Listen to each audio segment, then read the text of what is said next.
والزهد حرفتي. بعد فأعوذ بالله من الشيطان الرجيم. بسم الله الرحمن الرحيم. أتخوف على أمة الشرك والشهوة الخفية. صدق رسوله النبي الكريم.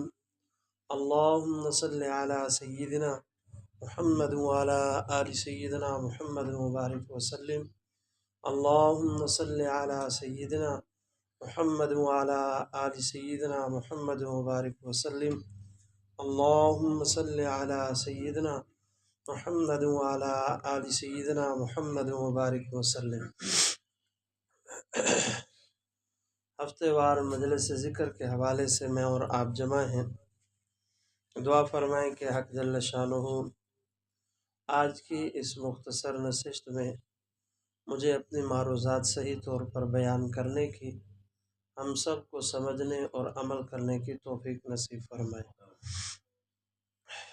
ایک لفظ جو عام روٹین میں بہت کثرت سے استعمال ہوتا ہے، اس کے حوالے سے چند بنیادی باتیں آج بیان کرنا مقصود ہے، اور وہ لفظ ہے شہوت. شہوت کا لفظ اشتہا سے ہے. اس کا معنی بہت وسیع ہے. جسم کے مختلف اعضاء کی اپنی اپنی چاہتیں ہیں، اور انہی چاہتوں کو شہوت کے لفظ کے ساتھ تعبیر کیا جاتا ہے. شہوت شکم، انسان کے پیٹ میں جو چاہتیں ابھرتی ہیں، اچھا کھانا ملنا چاہیے، اچھا پینا ملنا چاہیے، یہ جو دل کی چاہت ہے، اشتہا ہے، دل کی ایک خواہش ہے، اس کو شہوت شکم کہتے ہیں. آج کل نوجوان نسل اس کی بہت زیادہ دل دادہ ہوتی جا رہی ہے کہ انہیں گھر کے اندر کھانا اچھا ہی نہیں لگتا. ان کی کوشش ہوتی ہے کہ ہمارا کھانا ہوٹلوں کے اندر ہو. وہ اپنے آپ کو ہوٹل کے کھانوں کے اندر مصروف رکھ کے اپنی شہوت شکم کو پورا کرنے کی کوشش کرتے ہیں.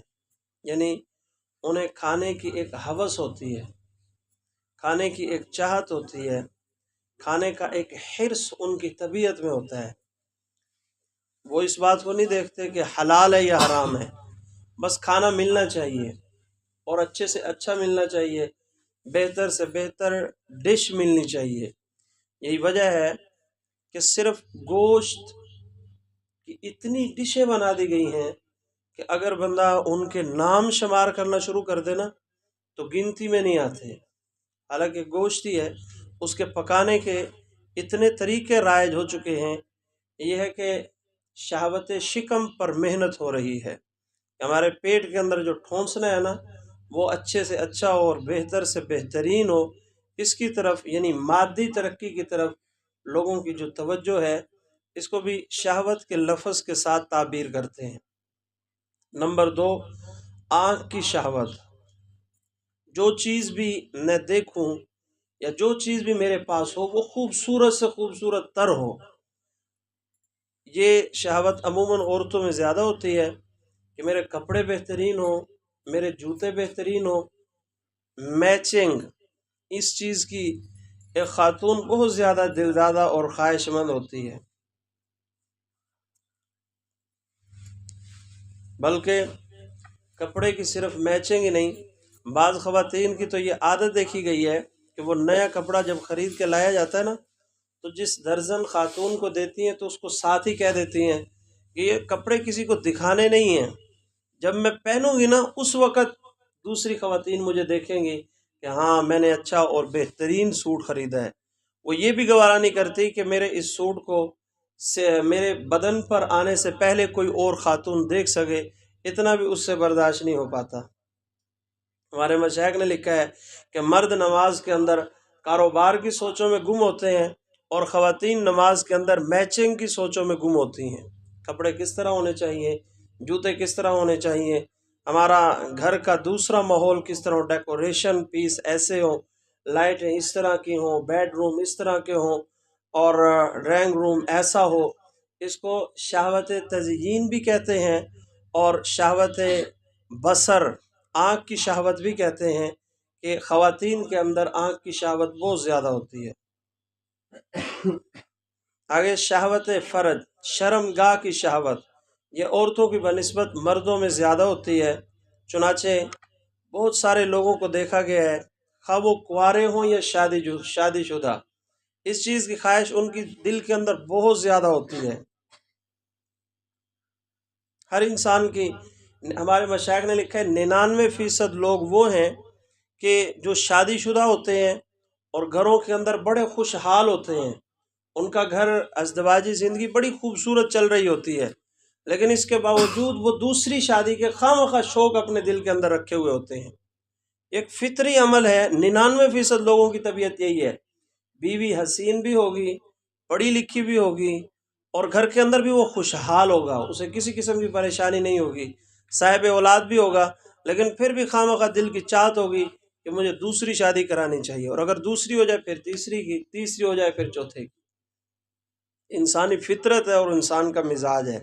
بلکہ کئی حضرت پیر ذوالفقار احمد نقشبندی دامت برکاتہ العالیہ نے لکھا ہے، کئیوں کو تو دیکھا ہے کہ پوتے کی شادی ہو رہی ہوتی ہے اور وہ اس وقت اپنی زبان سے بھی کہتے ہوئے کئیوں کو سنا، کاش کہ آج میری شادی ہو رہی ہوتی۔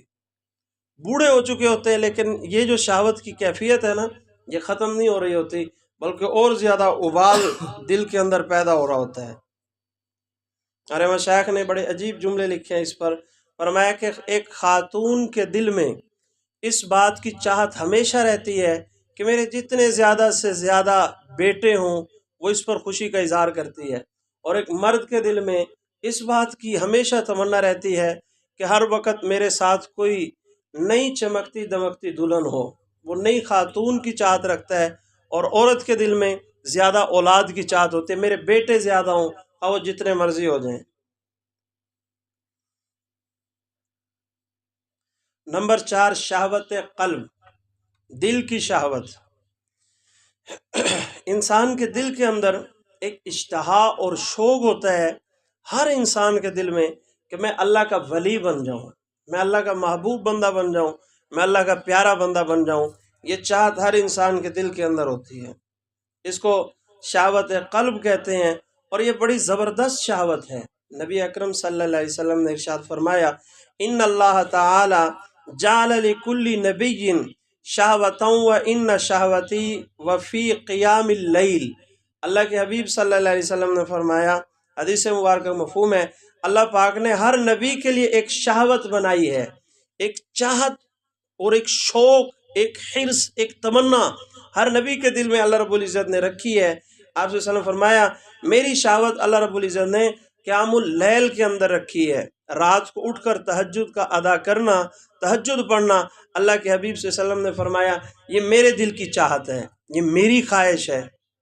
اور ایک مومن کی، ایک سچے عاشق رسول کی یہی چاہت ہونی چاہیے، اسے تہجد کے اوقات میں اٹھانے کے لیے الارم نہیں لگانے پڑتے، بلکہ جس کے دل کے اندر یہ چاہت پیدا ہو جاتی ہے، دل کے اندر کا الارم اسے تہجد کے وقت میں اٹھا دیتا ہے۔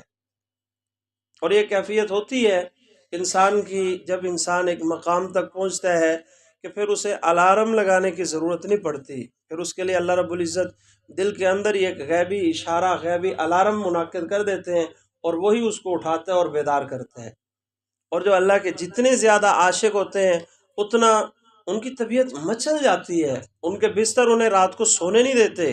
جب تہجد کا وقت ہوتا ہے، وہ بے چین اور بے قرار ہو جاتے ہیں، ان کے دل کے اندر یہ ہوتا ہے، ہم جس کی محبت کا دم بھرتے ہیں، ہم جس کی محبت چاہتے ہیں، جس کی محبت کا ہم دعویٰ کرتے ہیں، اور ایمان والوں کے لیے جس کی محبت کا حکم دیا گیا، والذین آمنوا اشد حبا للہ، ایمان والے ہیں ہی وہ جو اللہ سے شدید ترین محبت کرتے ہیں، وہ بستر میں رات کے اس پہر سوتے ہوئے بے چین ہو جاتے ہیں اس حدیث مبارکہ کو سوچ کر کہ نبی اکرم صلی اللہ علیہ وسلم نے فرمایا کہ تہجد کے وقت میں اللہ رب العزت آسمان دنیا پر آ کر انسان سے مخاطب ہوتے ہیں، ہے کوئی مجھ سے مانگنے والا میں اسے عطا کروں، ہے کوئی مغفرت چاہنے والا میں اسے معاف کروں۔ وہ یہ سوچتے ہیں کہ ہمارا محبوب حقیقی وہ تو جاگ رہا ہے، اور ہم سو رہے ہیں، یہ چیز انہیں بے چین کر دیتی ہے، اور ان کے بستر انہیں اچھال کے کھڑا کر دیتے ہیں۔ انہیں مزہ پھر بستروں پہ سکون نہیں آتا، بستروں کا سکون ختم ہو جاتا ہے۔ اب جن کو اس سے پالا پڑا ہو، جس نے کبھی کسی سے محبت کی ہو، اس کے لیے یہ بات سمجھنا اور زیادہ آسان ہے کہ انسان اپنے دنیاوی مجازی محبوب کے بارے میں اگر سن لے کہ وہ فلاں جگہ کھڑا میرا انتظار کر رہا ہے، میرے انتظار میں ہے، اس وقت انسان کی نیند اڑ جاتی ہے۔ تو جو حقیقی محبوب ہے، جب اس کے بارے میں انسان کو استحضار ہو، انسان کے دل کے اندر یہ بات آئے میرا حقیقی محبوب، میرا خدا میرے انتظار میں ہے، بھلا اس انسان کو کس طرح چین آ سکتا ہے؟ بستر پر بے چین اور بے قرار ہو کر بستروں سے اٹھ کھڑے ہوتے ہیں۔ اور اللہ کے حبیب صلی اللہ علیہ وسلم نے فرمایا کہ یہ شہوت میرے اندر بھی موجود ہے، کہ میری یہ چاہت ہے، میری یہ خواہش ہے کہ قیام اللیل کو میں ہمیشہ اختیار کروں۔ یہی وجہ ہے، حدیث مبارکہ میں آتا ہے کئی مرتبہ آپ صلی اللہ علیہ وسلم بستر پر تشریف لاتے سونے کے لیے، اور پھر اوپر آپ صلی اللہ علیہ وسلم چادر لیتے، اور پھر حدیث کے الفاظ ہیں، چھوڑ عائشہ، میں تو اپنے پروردگار سے ملاقات کے لیے مصلی پہ کھڑا ہونا چاہتا ہوں۔ پھر آپ صلی اللہ علیہ وسلم بستر کو چھوڑ دیتے تھے اور ساری رات مصلی پر گزار دیتے تھے۔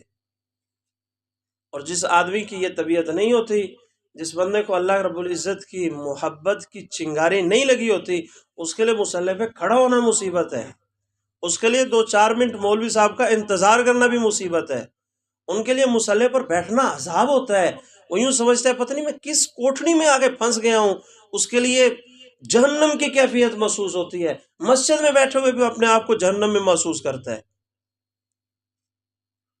مصلی اور مسجد میں ہمارے دل کا نہ لگنا اللہ رب العزت سے محبت نہ ہونے کی دلیل ہے، اور مساجد میں مصلی پر دل کا لگنا اور وہاں پر مزہ آنا، حلاوت نصیب ہونا، سرور میسر آنا، یہ اللہ رب العزت سے محبت کی علامت ہے۔ 5ویں شہوت ہے شہوت خفیہ۔ نبی اکرم صلی اللہ علیہ وسلم نے ارشاد فرمایا اتخوف علی امتی الشرک وشہوت الخفیہ۔ حضور علیہ الصلوۃ والسلام نے فرمایا مجھے اپنی امت پر 2 باتوں کا بڑا خوف ہے، میں اپنی امت کے بارے میں 2 باتوں کے بارے میں بڑا خوف زدہ ہوں، بڑا ڈرا ہوا ہوں۔ نمبر 1، میری امت کہیں شرک میں مبتلا نہ ہو جائے، اور نمبر 2، میری امت خفیہ شہوت کے اندر مبتلا نہ ہو جائے۔ اب خفیہ شہوت کا کیا مطلب ہے؟ چلتے پھرتے اٹھتے بیٹھتے، حتیٰ کہ نماز کی حالت میں بھی دل انسان کا کہیں اور لذتیں لے رہا ہو۔ بعض ہوتے ہیں آ کے اپنی کیفیتوں کے بارے میں بتاتے ہیں کہ بھئی کیا کریں، بتیری کوشش کرتے ہیں، نماز کی حالت میں ہوتے ہیں اور سجدے کی حالت میں پڑے ہوتے ہیں، لیکن پھر بھی ہمارا دل کسی اور کو سجدے کر رہا ہوتا ہے۔ کئی مرتبہ یہ بات عرض کی کہ انسان کی نظر کو اس میں بڑا کردار ہے۔ جو انسان اپنی نظر کو چھوڑ دیتا ہے نا، بلا جھجک بے مہار گھوڑے کی طرح، جس طرح چاہی نظر استعمال کی، ایسے لوگ اپنے دل کو صاف ستھرا نہیں رکھ سکتے۔ حضور علیہ الصلوۃ والسلام نے فرمایا نظر شیطان کے زہریلے تیروں میں سے ایک تیر ہے، جہاں پہ پڑتی ہے اس کا عکس انسان کے دل کے اندر آ جاتا ہے، اور پھر جب وہ عکس انسان کے دل کے اندر آ جائے، ایسا آدمی شب قدر ہو، شب جمعہ ہو، رمضان المبارک کی مقدس راتوں میں بیت اللہ کے باہر نہیں، بیت اللہ کے مخصوص کمرے کے اندر ہو، تہجد کے وقت ہو اور سجدے کی حالت میں ہو، اس کا دل اللہ کو نہیں کسی اور کو سجدے کر رہا ہوتا ہے، جو اپنی نظر کی حفاظت نہیں کرتا۔ میں نے بارہا یہ بات عرض کی، ہمارے بزرگ ابھی بھی حیات ہیں، حضرت مولانا پیر جلیل احمد اخون دامت برکاتہ العالیہ، وہ فرماتے ہیں میں نے اپنے حضرت سے ایک مرتبہ پوچھا کہ حضرت میں اللہ کا ولی بننا چاہتا ہوں، مجھے کیا کرنا پڑے گا؟ میں اللہ کا ولی بننا چاہتا ہوں، مجھے کیا کرنا پڑے گا؟ تو حضرت نے فرمایا کہ کسی اور موقع پر اس کا جواب دیں گے۔ ایک عرصہ گزر گیا، ہم بیت اللہ کے سفر کے لیے حضرت کے ساتھ اکٹھے روانہ ہوئے، تو انہوں نے فرمایا کہ وہ جو تم نے سوال کیا تھا کہ میں اللہ کا ولی بننا چاہوں مجھے کیا کرنا پڑے گا، اس کا جواب چاہیے۔ میں نے عرض کی ضرور حضرت، میں تو بڑی مدت سے انتظار میں ہوں۔ تو انہوں نے فرمایا کہ جب بیت اللہ پہنچیں گے تو وہاں پہ یہ سوال کرنا۔ فرماتے ہیں ہم پہلے مدینہ منورہ میں پہنچے، روضہ رسول کی زیارت کی۔ اب روضہ رسول پر حضرت نے مجھے بلایا اور فرمایا وہ تمہارا سوال تمہیں یاد ہے نا، میں تمہیں بیت اللہ کا غلاف پکڑ کے تمہارے سوال کا جواب دوں گا۔ فرماتے ہیں اس کے بعد جب ہم بیت اللہ شریف آئے تو حضرت نے غلاف کعبہ پکڑا ہوا تھا، اور حضرت نے فرمایا کہ اگر تم اللہ کے ولی بننا چاہتے ہو، بڑی بڑی ریاستیں، بڑی بڑی عبادتیں وہ تو بہت دور کی بات ہے، تم صرف ایک چھوٹا سا کام کر لو کہ اپنی نظر کا استعمال صحیح کر لو، اللہ رب العزت تمہیں اپنے محبوب بندوں میں، اپنے ولیوں کے اندر شامل فرما دیں گے۔ اور یہ حقیقت ہے نظر کا، اور یہ عام ہے۔ جس طرح ایک لڑکی اور خاتون کو دیکھنا گناہ ہے، اسی طرح ایسے لڑکے کو دیکھنا بھی کبیرہ گناہ ہے جس لڑکے کے چہرے پر ابھی داڑھی نہ آئی ہو۔ یہ دونوں برابر ہیں۔ ہمارے مشائخ کے واقعات اس پر باقاعدہ موجود ہیں، بلکہ اس میں بہت فتنے ہیں۔ امام واسطی رحمۃ اللہ علیہ نے فرمایا اللہ رب العزت جس بندے کو ذلیل اور رسوا کرنا چاہتے ہیں، اس بندے کے دل کے اندر کسی لڑکے کی محبت ڈال دیتے ہیں۔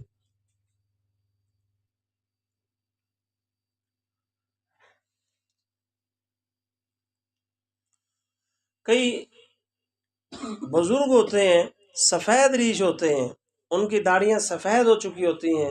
یہ باتیں میں جن کی نقل کر رہا ہوں وہ خود سفید ریش ہیں، یعنی اگر کسی کو یوں محسوس ہو کہ کسی پر بات نہ، اللہ جانتا ہے یہاں پر جو بات ہوتی ہے وہ تعمیری بنیاد پہ ہوتی ہے، تنقیدی بنیاد پہ نہیں ہوتی۔ تعمیری بنیاد، اگر ایک بیماری اگر آپ میں ہوگی تو 10 میرے اندر بھی موجود ہوں گی، یہاں پر تعمیری بنیاد پہ بات ہوتی ہے۔ اب اتنے بڑے شیخ ہیں وہ یہ بات فرما رہے ہیں، فرمایا کہ کئی سفید ریش ہوتے ہیں اور وہ لڑکیوں کے چہروں کو دیکھ رہے ہوتے ہیں، اور جب ان سے پوچھا جائے تو کہتے ہیں نہیں یہ تو میرے لیے پوتیوں کی طرح ہیں، میرے لیے میری نواسیوں کی طرح ہیں۔ یہ خفیہ شہوت استعمال ہو رہی ہے، وہ بظاہر یہ دکھا رہا ہے یہ میری پوتیوں کی طرح ہے، میری نواسیوں کی طرح۔ میں نواسی اور پوتیوں کی طرح ہوں تو انہیں دیکھنا جائز تھوڑی ہے۔ نواسی اور پوتیوں کی طرح ہونا اور ہے، اور نواسی اور پوتی ہونا اور ہے۔ اس پر میں اکثر ایک واقعہ سنایا کرتا ہوں کہ ایک بزرگ ہیں سید زوار حسین شاہ رحمۃ اللہ علیہ، ان کے مرید تھے اور خلیفہ مجاز بھی تھے، حضرت میاں احمد غالباً ان کا نام تھا۔ ایک مرتبہ حضرت کے پاس آئے، رونے لگے، اور میں کہ حضرت میری عجیب حالت ہے، میں بہت پریشان ہوں۔ حضرت فرمایا بھی کیا ہوا؟ تو کہنے لگا حضرت میری بڑی اچھی حالت تھی، میں قرآن مجید اٹھا کے پڑھنا شروع کرتا تھا، چھوڑنے کو دل نہیں کرتا تھا۔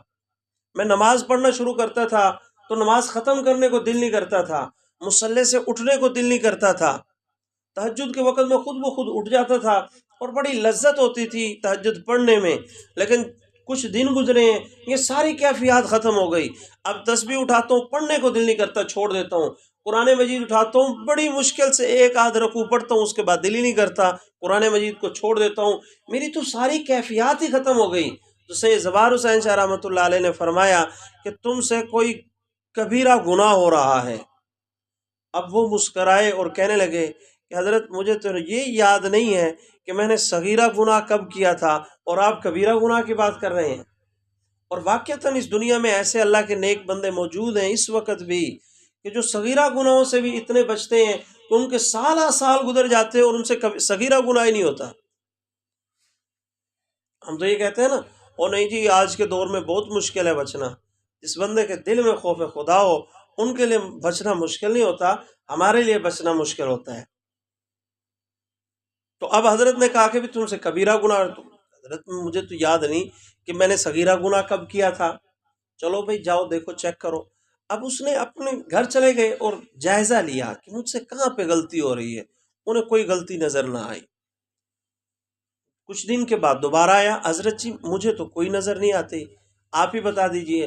تو ہم نے فرمایا گناہ بھی ہو رہا ہے اور گناہ کا تعلق بھی بد نظری اور بد نگاہی سے ہے۔ اب اور زیادہ حیران، فرمایا حضرت میری تو عادت یہ ہے میں اپنے گھر مسجد اس کے علاوہ کہیں جاتا ہی نہیں ہوں، اور ہمارے گھر کے اندر میری موجودگی میں کوئی خاتون داخل نہیں ہوتی، اور جب میں مسجد کی طرف نکلنے میری نظر اپنے پاؤں پر ہوتی ہے، نیچے دیکھتے ہوئے جاتا ہوں، اور سیدھا جب واپس نکلنے لگتا ہوں مسجد سے نکلتے ہی اپنی نظر زمین پر رکھ لیتا ہوں، میں تو ادھر ادھر نظر ہٹاتا ہی نہیں۔ بد نظری کا گناہ یہ نہیں ہو سکتا۔ تو ہم نے فرمایا ہم کہہ رہے ہیں آپ جاؤ چیک کرو۔ آپ گھر کے اندر آئے، پریشان بیٹھے تھے، بیوی نے پوچھا تم اتنے پریشان کیوں ہو؟ رو پڑے، اپنی بیوی کے سامنے اپنی کیفیت بیان کی، میری یہ حالت ہے، اور میرے حضرت جو متبع سنت اور متبع شریعت شیخ ہیں انہوں نے یہ بات کہی ہے، وہ غلط نہیں کہہ سکتے، لیکن مجھے کہیں اپنے آپ پر غلطی نظر نہیں آ رہی۔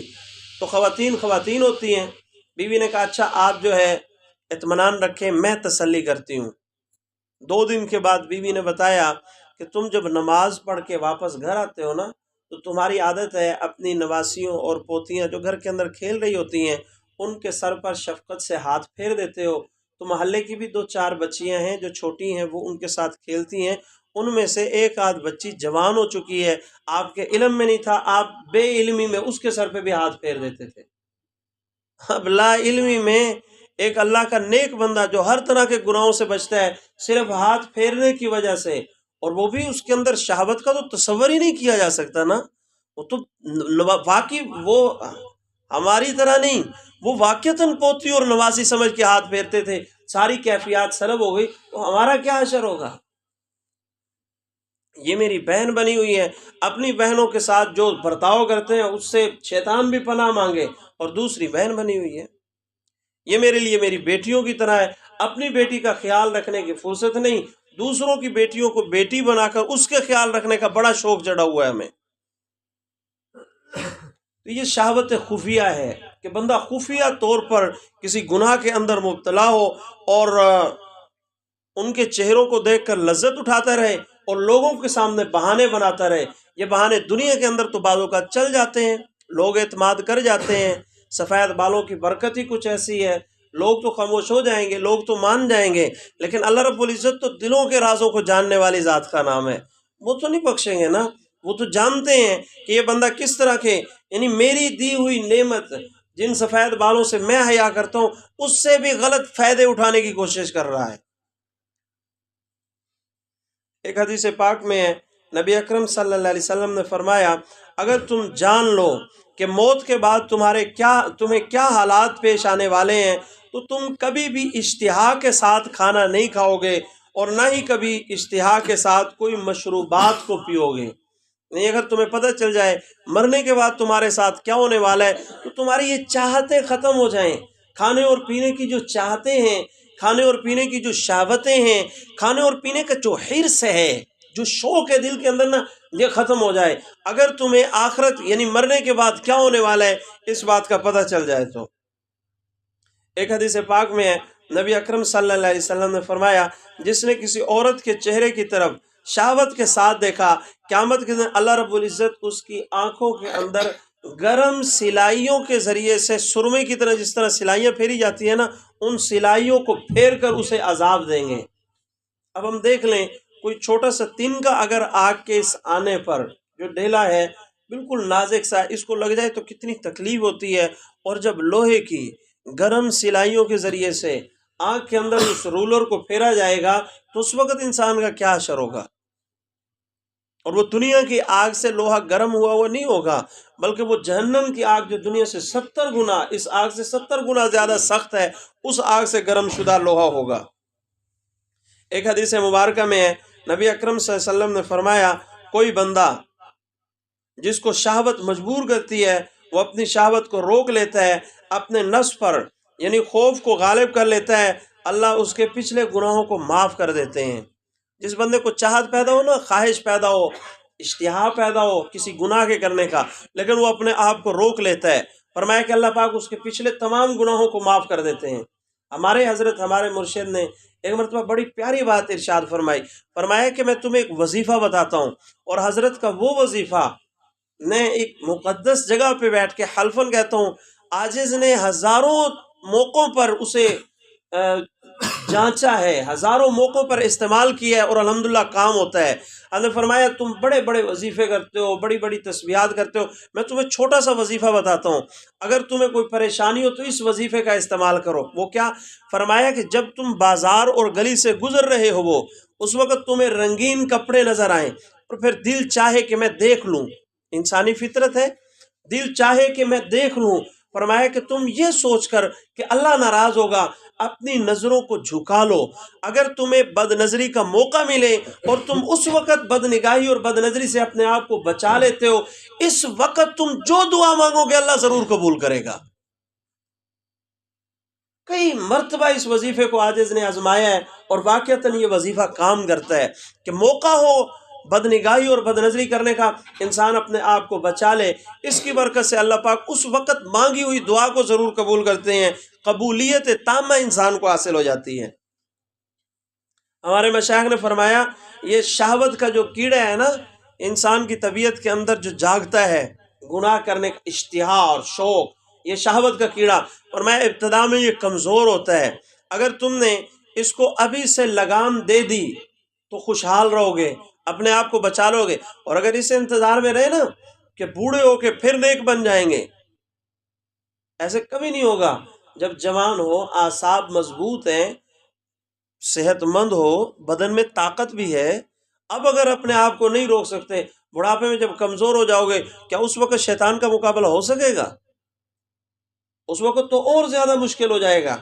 فرمایا ابتدا میں اس کیڑے کو مار ڈالو، اس کو مارنا آسان ہے، اگر نہیں مارو گے تو یہ کیڑا ایک دن ایسا آئے گا کہ بہت بڑا اژدہا بن جائے گا، اور جب یہ بہت بڑا اژدہا بن گیا تو پھر تمہارے گلے کی کنڈی بن جاوے گا، تمہارے گلے کی کنڈی بن جاوے گا، جو اس راستے پر چل پڑا، یعنی شہوت کے راستے پہ چل پڑا، فرمایا پھر ایسے بندے کا واپس آنا بہت مشکل ہوتا ہے، ابتدا میں ہی اپنے آپ کو روکنا پڑتا ہے۔ حضرت مفتی تقی عثمانی دامت برکاتہ العالیہ نے بھی لکھا ہے کہ انسان عموماً یہ سوچتا ہے کہ بس یہ جن گناہوں کا تعلق اشتہا سے ہے، شہوت سے ہے، مطلب بس یہ میرا آخری گناہ ہے، اس کے بعد پھر میں توبہ کر لوں گا، اگر ابھی چھوڑ دیا فبیہا ٹھیک ہے، اگر اب کر لیا تو یہ کل کی توبہ یہ کبھی نہیں آئے گی۔ اور حضرت عمر رضی اللہ عنہ کا بھی قول ہے کہ آج کا کام اگر تم نے کل پر چھوڑا تو تمہاری زندگی میں کل کبھی نہیں آئے گی۔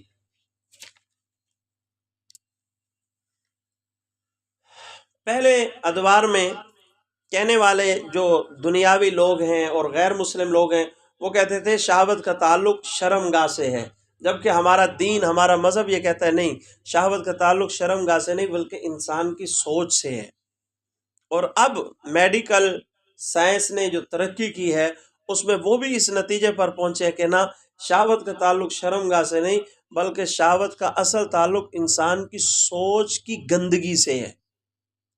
یہ جو بری سوچ ہے، برے خیالات ہیں، برے تصورات ہیں، اور یاد رکھیے تصوف و سلوک کے راستے میں سب سے بڑا گناہ، تصوف کے راستے میں سب سے بڑا گناہ تصورات اور خیالات کا گناہ ہے۔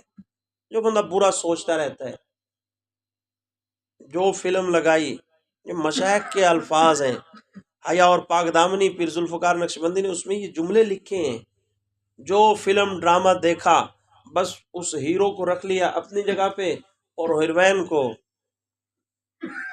سمجھدار ہیں، بس اس کے بعد وہ سٹوری چل رہی ہے، وہ پڑے تو بستر پر ہیں لیکن گھوم پوری دنیا رہے ہیں، موٹر سائیکل چلا رہے ہیں، کسی کو پیچھے بٹھایا ہوا ہے، تصورات کا خواہ، اور یہ گناہ بہت بڑھتا جا رہا ہے، جس کی وجہ سے انسان کا باطل اور اندر تباہ ہو کے رہ جاتا ہے، ختم ہو جاتا ہے۔ اور یہ وہ چیزیں یہ ایسا گناہ ہے دیکھنے والے کسی کو پتہ ہی نہیں چلتا، یہ مشائخ کی نظریں ہوتی ہیں جو پہچان لیتی ہیں، مشائخ کی نظریں ہوتی ہیں جو پہچان لیتی ہیں۔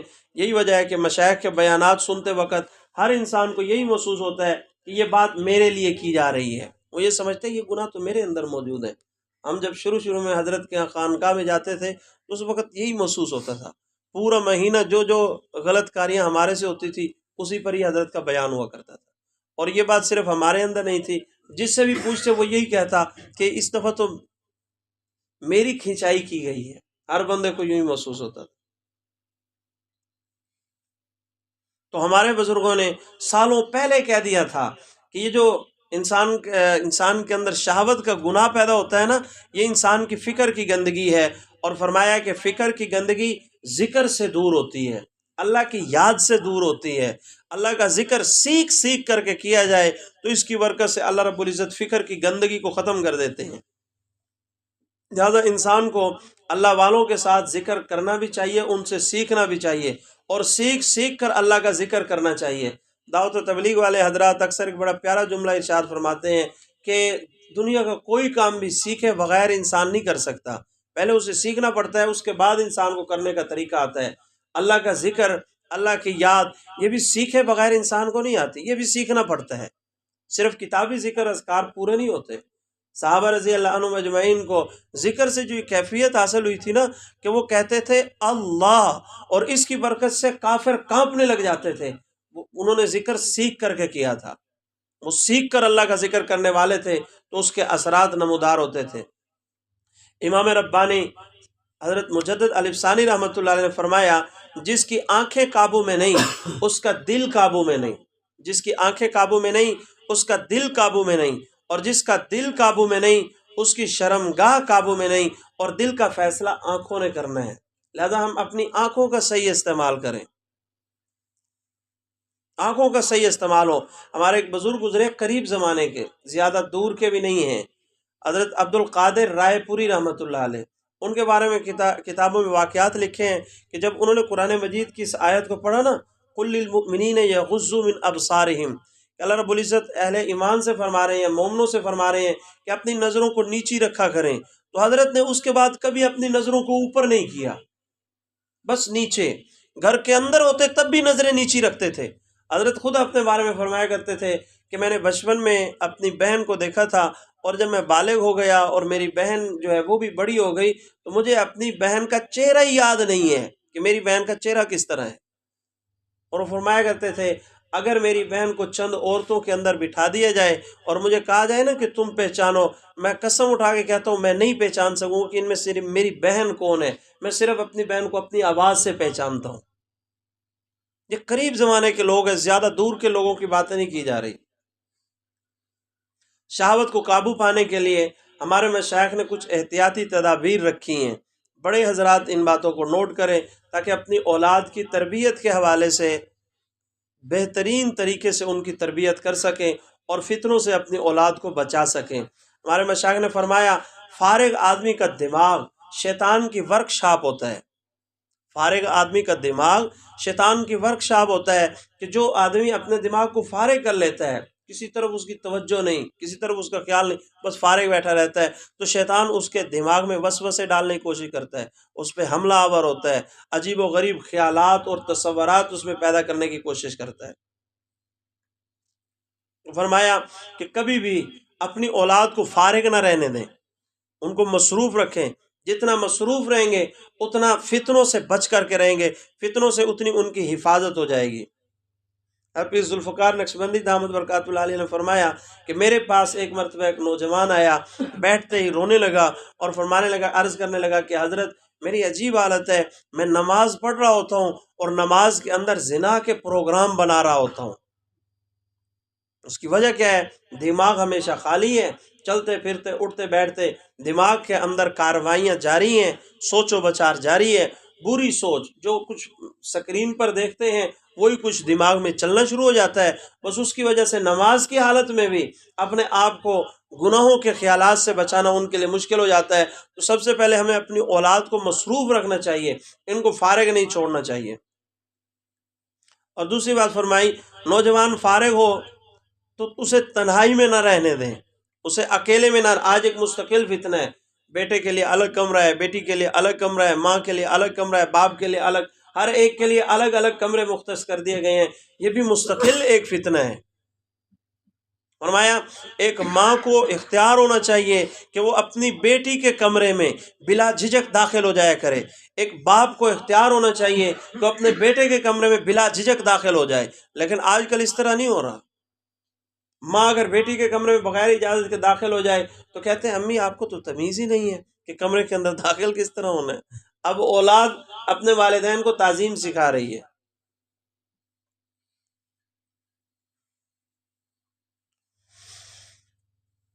اور خواہ مخواہ بستروں میں رہنے کی عادت نے بھی نوجوان نسل کو تباہ کر کے رکھ دیا ہے۔ جو بچہ خواہ مخواہ بسترے کے اندر پڑا رہتا ہے وہ مستقل ایک شیطان کے شکنجے کے اندر موجود ہے۔ اپنی اولاد کو خواہ مخواہ بستر کے اندر نہ رہنے دیں، اور خاص طور پر صبح کی نماز کے وقت تو بالکل بستر پر نہ رہنے دیں، قبل اس کے کہ شیطان ان کے کان میں پیشاب کر کے چلا جائے۔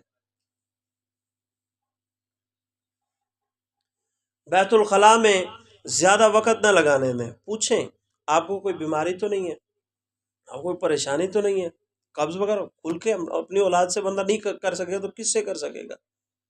زیادہ وقت بیت الخلاء میں نہ لگانے دیں، نہانے کے ان کے اوقات پر نظر رکھیں، اس سے ایسی ایسی بیماریاں پیدا ہوتی ہیں کہ وہی بچہ جو فطروں کے اندر تنہائی میں بیت الخلاء وغیرہ میں مبتلا ہو جاتا ہے، پھر اسے اپنی خواتین کے، اپنی بیوی کے سامنے پھر شرمسار ہونا پڑتا ہے، پھر ننگا ہونا پڑتا ہے سارے جہان کے سامنے، پھر اس وقت کی ذلت جو ہے وہ برداشت کرنے کے لائق نہیں ہوتی۔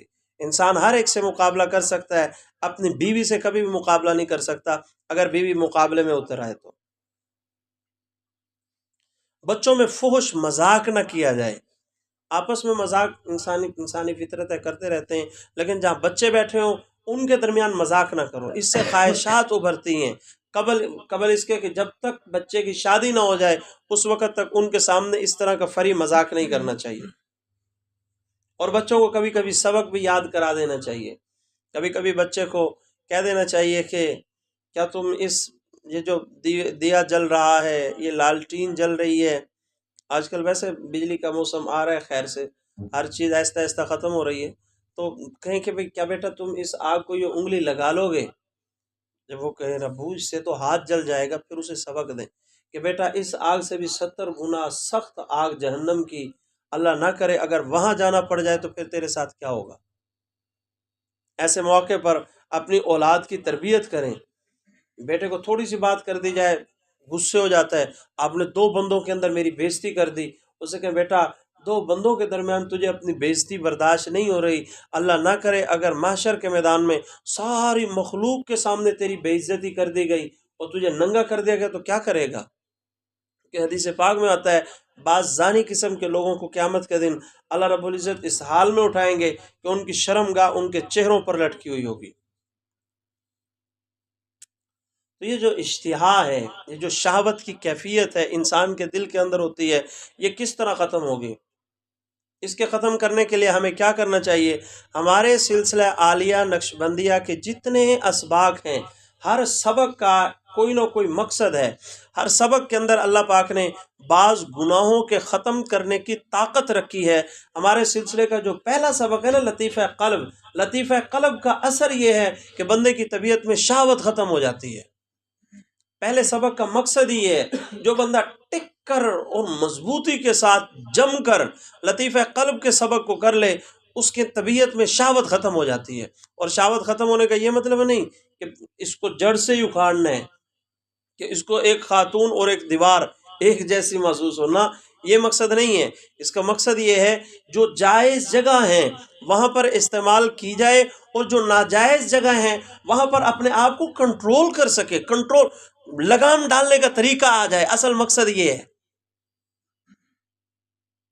اس کو لگام ڈالنے کا طریقہ اور سلیقہ اگر بالکل ہی ختم ہو جائے تو پھر اس کو کہاں سے ثواب ملے گا اس گناہ سے بچنے کا؟ اگر اندھا بندہ کہتا ہے کہ میں آج کے بعد اس بیان کو میں نے جی سن لی ہے، میں آج کے بعد بد نظری نہیں کروں گا، تو کر ہی نہیں سکتا، اس کو ثواب تھوڑی ملے گا اس نیت کے کرنے سے۔ یہ چاہتے ہیں، یہ خواہشیں موجود ہوں، بندے کو لگام ڈالنے کا طریقہ آ جائے، یہ 100% تبھی ممکن ہے جب سلسلہ عالیہ نقشبندیہ کے اسباق میں پہلا سبق انسان کر لے۔ آج کے اس پرفتن دور میں اس کے علاوہ اور کوئی حل نہیں۔ آخر میں کچھ اشعار ہیں، ویسے اشعار مجھے یاد تو نہیں ہوتے لیکن میں نے آج لکھے ہیں، بہترین اشعار تھے اس نیت سے۔ فرمایا طبیعت کی روح زور پر ہے تو رک، طبیعت کی روح زور پر ہے تو رک، نہیں تو یہ سر سے گزر جائے گی، ہٹا لے خیال اس سے کچھ دیر کو، چڑھی ہے ندی یہ اتر جائے گی۔ کہ اگر طبیعت میں زور ہے نا گناہ کے کرنے کا، بد نگاہی کے گناہ میں مبتلا ہونے کا زور ہے نا طبیعت کے اندر، تو رک جا۔ اگر تو رک گیا تو یہ جو دماغ پہ تیرے بھوت سوار ہے نا یہ اتر جائے گا، لہذا تو رک جا، یہی تیرے لیے بہتر ہے۔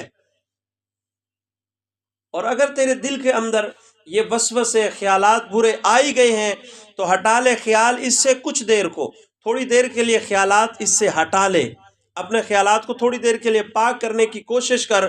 چڑھی ہے ندی، یہ جو ندی اوپر چڑھ چکی ہے نا، یہ جو طوفان آنے کو ہے یہ اتر جائے گی۔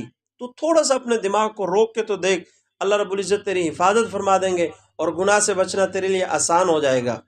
کر نفس کا مقابلہ، ہاں بار بار تو، کر نفس کا مقابلہ ہاں بار بار تو، 100 مرتبہ بھی ہار کر ہمت نہ ہار تو۔ کمال کے جملے ہیں۔ نفس کا مقابلہ کرو اور بار بار مقابلہ کرو، اگر 100 مرتبہ تمہیں نفس بچھاڑ دینا پھر بھی تم اس کا مقابلہ کرو۔ کر نفس کا مقابلہ ہاں بار بار تو، 100 مرتبہ بھی ہار کر ہمت نہ ہار تو، اس کو بچھاڑ کر بھی نہ بچھڑا ہوا سمجھ۔ اگر اس کو وقتی طور پہ تو ہرا لینا تو یوں نہ سمجھ میں نے اس کو ہرا دیا، اب مجھے کسی قسم کی فکر کی ضرورت نہیں، ہر وقت اس کمی سے رہ ہوشیار تو۔ یہ جو کمی ہے نا، کسی وقت بھی تجھے دوبارہ بچھاڑ سکتا ہے۔ نہ چت کر سکے نفس کے پہلوان کو، تو یوں ہاتھ ڈھیلے نہ ڈالے۔ نہ چت کر سکے نفس کے پہلوان کو، اگر تو نفس کے اس پہلوان کو گرا نہیں سکتا، ہرا نہیں سکتا، تو اپنے ہاتھوں کو یوں ڈھیل نہ دے۔ ارے اس سے ہے کشتی عمر بھر کی، کبھی یہ دبا لے کبھی تو دبا لے۔ نفس کا مقابلہ تو اسی طرح ہوتا ہے، کبھی وہ جیت جائے گا کبھی تم جیت جاؤ گے، لیکن لڑتے رہو، مقابلہ کرتے رہو اس کا۔ اس کے بارے میں بے فکر ہونے کی ضرورت نہیں ہے، فکر مند رہیں۔ آگے حضرت نے عجیب جملے لکھے ہیں، فرمایا کہ ہم تو اتنے گندے ہیں کہ ہم تو ہمیشہ اس سے ہارنے والے ہیں، ہم تو کبھی اس سے جیتے ہی نہیں، ہم تو اس سے ہمیشہ دب جاتے ہیں، ہم نے کبھی اسے دبایا ہی نہیں۔ تو اس کے بعد حضرت نے ان کا جوابی اشعار لکھے، تو فرمایا کہ اگر تو ہمیشہ اس سے ہار جاتا ہے، تو شکست کھا جاتا ہے، تو پھر یوں کہ جو ناکام ہوتا رہے عمر بھر بھی، جو ناکام ہوتا رہے عمر بھر بھی، بہر طور تو کوشش عاشق نہ چھوڑے۔ جو حقیقی اللہ کا عاشق ہوتا ہے وہ بہرحال کوشش نہیں چھوڑتا، وہ کوشش میں لگا ہی رہتا ہے۔ یہ رشتہ محبت کا قائم ہی رکھے، جو 100 بار ٹوٹے تو 100 بار جوڑے۔ اللہ رب العزت سے جو محبت کا رشتہ ہے نا، اس کو تو قائم رکھ، اگر 100 بار ٹوٹتا ہے تو 100 بار جوڑو۔ حکیم الامت مولانا اشرف علی تھانوی رحمۃ اللہ نے فرمایا روزانہ توبہ کرو، چاہے جائے کہ اگلے دن پھر ٹوٹ جائے، روزانہ توبہ کرو، چاہے جائے کہ اگلے دن پھر ٹوٹ جائے، بندے کے لیے پھر بھی توبہ کا حکم ہے۔ توبہ کے وقت انسان جو توبہ کرے گا، توبہ کے ساتھ تو یہ وعدہ ہے نا کہ ہم تمہارے گناہوں کو ضرور معاف کر دیں گے۔ اللہ رب العزت نے وعدہ کیا، کسی بندے کا وعدہ تھوڑی ہے۔ جب اللہ رب العزت کا وعدہ ہے کہ اللہ ضرور معاف کر دیں گے، تو پھر قیامت کے دن جب ہم اٹھیں گے تو چلو ایک دن کے گناہ ہوں گے نا، اگر روزانہ توبہ کرتے ہیں، ہر روز کے گناہ تو نہیں ہوں گے، اتنا فائدہ تو ہوتا ہے نا۔ جب تک انسان کی موت حلق تک نہیں پہنچ جاتی، اس وقت تک اللہ رب العزت نے توبہ کے دروازے کو بند رکھا ہے۔ بہرحال آج کی گفتگو کا خلاصہ یہ کہ ہم تصوف و سلوک کی لائن میں اگر چلنے کا عزم اور ارادہ رکھتے ہیں تو مستقل اسباق کی ترتیب میں چلیں۔ ان اسباق کے اثرات ہوتے ہیں، ان اسباق کی وجہ سے بندے کو کیفیات ملتی ہیں، بندے کی عجیب حالت اور کیفیت ہو جاتی ہے۔ 5 منٹ کے مراقبے انسان کی کیفیتوں کو تھوڑی بدلتے ہیں۔ 5 منٹ کے جو مراقبے ہیں وہ تو ایک انسان کو بتاتے ہیں کہ اگر ہم 5 منٹ میں اتنا کام کر سکتے ہیں، اگر تم مکمل اسباق کرو گے، آدھا گھنٹہ اور 40 منٹ کا مراقبہ کرو گے تو تمہاری کیا حالت ہوگی، خود اندازہ لگا لیجئے۔ بہرحال دعا ہے کہ حق جل شانہ ہمیں یہ باتیں سمجھنے اور عمل کرنے کی توفیق نصیب فرمائے۔ وما علینا الا البلاغ۔